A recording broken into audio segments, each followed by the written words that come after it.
If you've ever wondered about the impact lobbying has on state politics, take a trip to the House chambers in Austin. Then take a glance out one of the House's big windows. The majority of the office buildings you see are home to lobbyists. Their firms line Congress Avenue, conveniently just a stone's throw from where decisions are made. This session, power grid reform, is one of the high-stakes issues, and lobbyists are trying to influence what lawmakers do or don't do. They would be very foolish not to be well represented while their futures are being debated. That's Bill Miller, a lobbyist. His firm, located on Congress Avenue, is one of the biggest in the state. He's representing 23 clients this session, including a major energy company. They need to have good, strong, smart people representing their interest, arguing for their side, whatever it may be. Yeah. And buying that kind of talent, it costs money. Miller has been lobbying for 35 years, so not surprisingly, he knows just about everyone around here. Hey, David. Hey, buddy. There's the best education lobbyist in Austin right there. Absolute pro. The best. You want to be on camera? Anywhere you look at the Capitol, you'll see lobbyists and lawmakers, oftentimes accompanied by a handshake and a pat on the back. So how much is the energy and electricity industry spending on lobbying this year to help sway legislation their way? To find out, we obtained lobbying activity reports from the Texas Ethics Commission and spent weeks analyzing the data. We found North Texas-based Encore and Vistra are some of the biggest spenders in the entire state, ranking 3rd and 6th. Both companies have hired 28 lobbyists this session, and reports show they're spending as much as $2 million each. Both companies declined to talk to us about their lobbying efforts on camera, but Encore's spokesperson tells us Encore believes in actively participating in the political process. It serves the interests of what we do and the people we serve.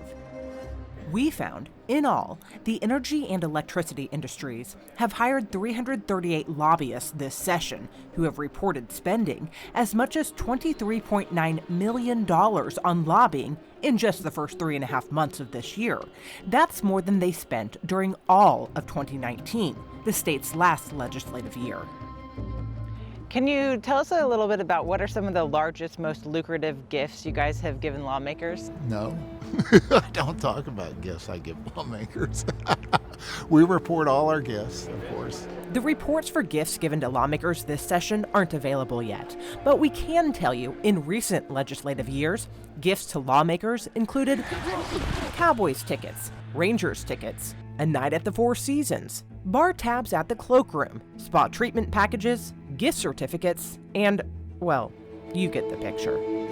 We're talking about billions and billions and billions of dollars. We're talking about the survival of companies and co-ops and electricity interests. We're not talking about small potatoes. We're talking about whether people survive or not. People have a really icky feeling about money in politics.